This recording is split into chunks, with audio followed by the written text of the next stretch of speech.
रहमान रहीम नाजरीन, मैं आतिश राजी तुसी वेखते पे पंजाबी पॉइंट। तो जनाब मैं हल्का PP 168 तो हल्का NA 128 मौजूद हाँ।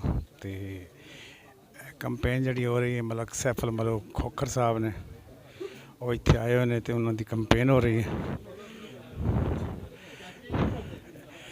ते मलक भोला मैंबर साहब ने उन्होंने को आए हुए हैं। तो जनाब मैं तुम दिखाने लगा नाजरीन सारे खोखर बिरादरान।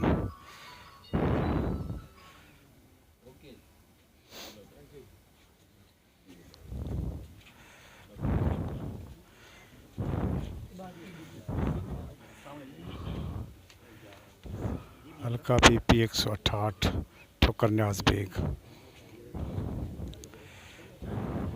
वालेकुम सलाम। ये सारे जड़े खोखर बिरादरान हैं सारे। मलक भोला मैंबर खड़ा है इन्होंने मिलन आए सन। मलक फकीर नंबरदार सामने खड़े ने। इसके अलावा मलक सैफल मलूक खोखर जा रही है जनाब। तो ये हल्का जड़ा है जी NA 128 तो PP 168 छोटा जहा कन्वेंशन होया जी खोखर का। कितने मुकाबला जड़ा जी बड़ा सख्त है।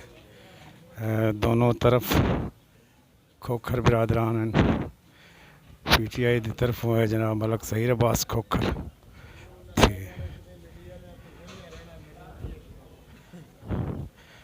दूसरे ने जनाब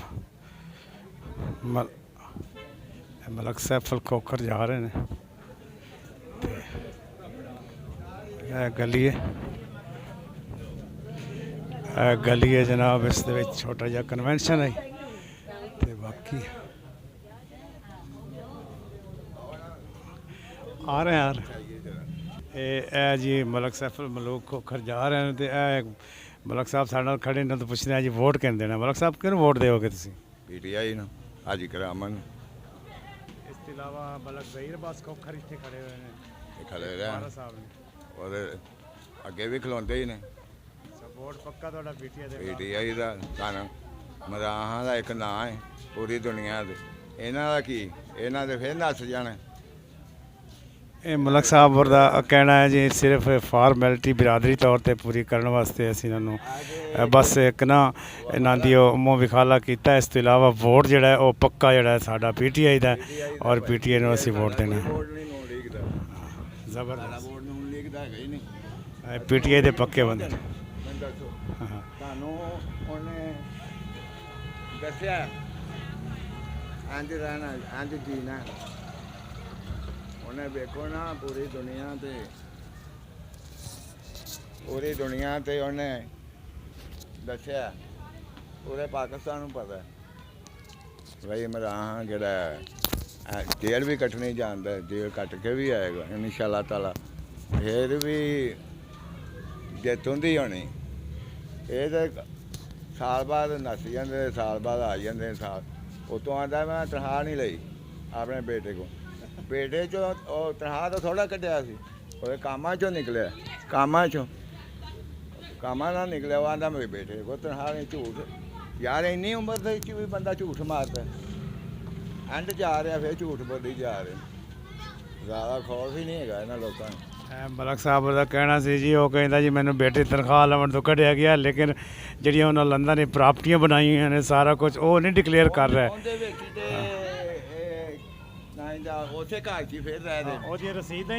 रसीदा अज तक रसीद ही नहीं हैगी। तो आंदा मैंने ना बेटे की तनख्वाह तो कटिया गया। मलक सैफल मलूक खोखर जेह्ड़े सन वो इन्हों की बिरादरी है लेकिन इन्हों का यह कहना जी असी बिरादरी तौर पर सिर्फ उन इत्थे अपना कंपेन वास्ते जगह दी। लग वोट सारे जेह्ड़े साढ़े PTI दी हैं वोट पक्के PTI दे ने।